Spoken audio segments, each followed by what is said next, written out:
We begin tonight with what might just be perhaps the most breathtaking piece of news to come out of what's been a flood of case files and court papers in the Bryan Kohberger, Idaho saga.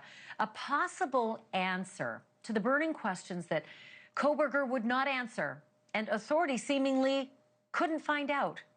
Why that house?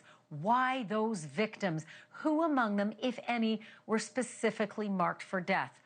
Page 3, paragraph B of a new document from the Idaho State Police describes an interview with a surviving roommate. That's what they say, a surviving roommate who, from everything we know at this point, must have been Dylan Mortensen. And I want to read it specifically for you. Sometime in the early morning hours, Redacted was awoken and opened her room door and heard a male say, quote, "It's okay, Kaylee.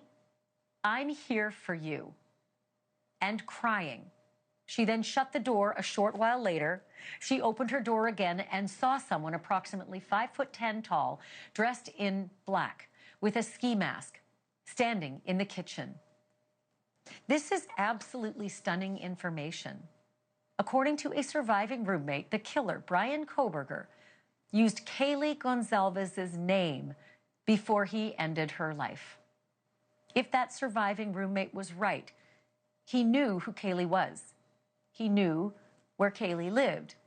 And it might just have been a targeted attack with Kaylee Goncalves being the target, or at least one of the targets. Here's where I want to add some context, and it's important context. From the thousands of pages of case files that we have been reading since this crime was committed nearly 3 years ago, that surviving roommate, Dylan Mortensen, gave more than half a dozen interviews to the police after the murders. And while her story has remained really consistent, most of the answers that she gave about what she heard that night included hearing the words, "It's okay, I'm here to help you." It's okay, I'm here to help you, without Kaylee's name attached. So this is the first time we're hearing that at least one of her statements to the police included hearing the killer saying Kaylee's name. There is also this from Washington State University, where Kohberger was teaching as an assistant. He was pursuing his PhD in criminology. And we knew that he was unbelievably unpopular there. We knew that there was friction, especially with the female students and the female colleagues he had.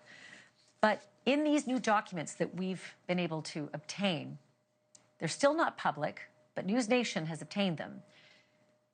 In fact, Brian Enton, my colleague, who's been working doggedly on this story for the last almost 3 years, was able to get these.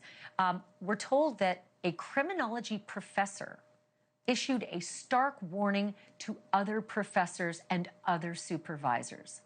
A warning that Bryan Kohberger might just become a predator. And again, in these documents that our Brian Enton has been able to obtain, this is what this professor says. Kohberger is smart enough that in 4 years, we will have to give him a PhD.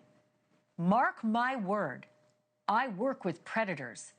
If we give him a PhD, that's the guy that in many years, when he is a professor, we will hear he is harassing, stalking, and sexually abusing.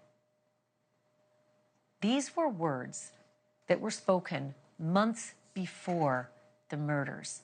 Thank you for watching. Subscribe below and download our NewsNation app right now on your phone, and you will get fact-based, unbiased news for all Americans.